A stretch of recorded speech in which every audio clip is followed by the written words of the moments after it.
मुझे खुद एक व्यक्ति ले गया, महाराज जी ये काम करना, ये काम करना। मैंने कहा ठीक है देखेंगे। बिहार हो गया, प्रोसेसिंग पास। दूसरी बार में गया तो कमेटी बदल गई, और बदलने के बाद मैंने कहा भाई पुराना काम पड़ा है वो कर लो पूरा।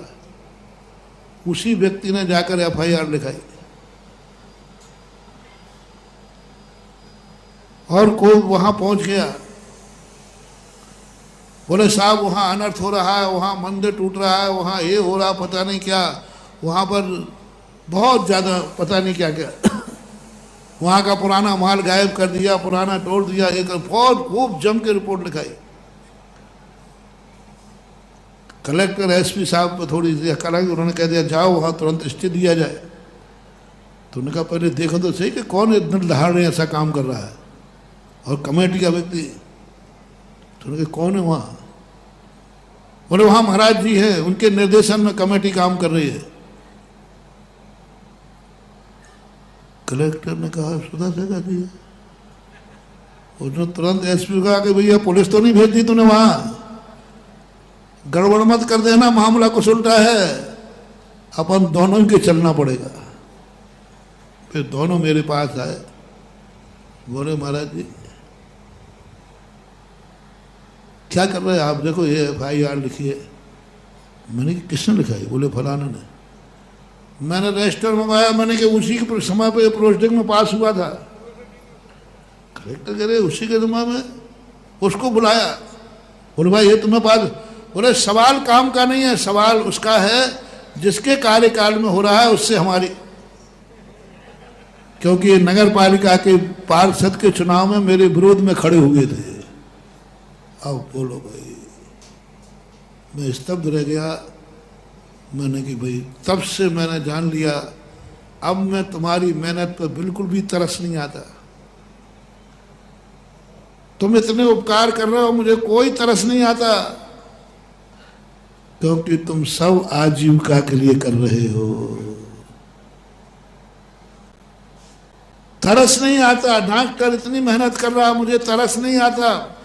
कोई बड़ा कार्य नहीं कर रहा, आजीविका चला रहा है। मास्टर इतने बच्चों को पढ़ाता है, कोई उपकार नहीं कर रहा, आजीविका चला रहा है, आजीविका चला रहा है, क्योंकि उसकी दृष्टि में आजीविका भरी है। बदल जाओ महानुभाव, आज के बाद आजीविका के लिए मास्टर मत बनना, पढ़ाने के लिए मास्टर बनना। तो तुम्हें मास्टर नहीं कहूंगा, तुम्हें मैं गुरु कहूंगा, और राजा भी तुम्हारा सम्मान करेगा। न्यायाधीश तुम राजा बन के करो, मैं न्याय करने के लिए न्यायाधीश बनाऊं, क्योंकि चारों तरफ अन्याय हो रहा था। मैंने संकल्प किया है मैं अन्याय होने नहीं दूंगा। आजीविका मेरा लक्षण नहीं है, मेरे न्याय दिलाना मेरा लक्षण है। वकील भी है कि मेरा कोई नियम नहीं है आजीविका का, मुझे तो पक्ष में न्याय दिलाना है बस, जैसे सुषेण वैद्य ने किया। मुझे तो मरीज को ठीक करना है। कोई भी काम करे मंदिरों का, हमारे मंदिर का काम होना चाहिए, चाहे मेरे कार्यकाल में हो चाहे किसी के कार्यकाल में हो, बस मंदिर का काम होना चाहिए। ऐसा जिसका भाव है, जाओ वो मेरे से भी बहुत आगे पुण्यात्मा है। हमें क्या है, आप हमें क्यों पुण्य लग रहा है मालूम? इतने कम में कोई भी कमेटी काम करो, मुझे कोई फर्क ही नहीं पड़ता। उस कमेटी के समय भी मैं ही था, और इस कमेटी में भी मैं कभी कमेटी की तरफ देखता ही नहीं हूँ। मैं तो भगवान को देखता हूँ और धर्म के कार्य को देखता हूँ। कमेटी तो नौकर है, ये तो नौकर आते हैं और जाते हैं, वो तो मेरे बाप हैं और मैं उनका बेटा हूँ, तुम तो सेवक हो। कल कहा था मैंने, दोपहर में भोपाल की समाज आई थी ना, तुम मात्र सेवक हो, बल्दियत तो मेरे खाते कुछ नहीं मानो। बहुत तरस आता है, तुम्हारे कार्यकाल में नहीं हुआ तो तुम्हें कसाएं बढ़ जाती है, तुम कोर्ट केस कर देते हो, तुम विरोध करने लग जाते हो। कहाँ जाओगे? इतना सब समय देने के बाद, इतना सब करने के बाद भी तुम्हारे खाते में पाप ही लिखा रहेगा, कसाई ही लिखी रहेगी। इसलिए व्यवस्थाओं को थोड़ा सा ठीक करो। निर्विकल्प मनो धर्मात्मा हो रे तुम लोग, इतनी मेहनत करते हो, किसान के मन में इतना सा भाव आ जाए। मैंने एक दिन कहा था कि एक तुमने मकान बनाया और कुछ मत बंद करना, इतना सा भाव कर लेना मकान बनाते समय इंजीनियर से, साहब मेरा भाव है कि मेरे गुरु कभी आए तो मैं अपने मकान में आहार कराऊं, तो ऐसा ध्यान रखना। आप लोग नक्शा बनाते हो, जिंदगी भर तुम्हें पुण्य लगेगा प्रतिदिन चौका लगाने का। मात नक्शा बनाते समय जैसे तुम रसोई कैसी होना चाहिए सब मीटिंग करते हो, बेडरूम कैसा होना चाहिए, ड्राइंग रूम कैसा होना चाहिए, सब बनाते, इसमें कोई ऐतराज नहीं, बनाना चाहिए। बस एक प्रश्न कर देना, कभी मेरे गुरु महाराज आ गए तो वे कहाँ खड़े होकर हार लेंगे, बस इतना सा करना।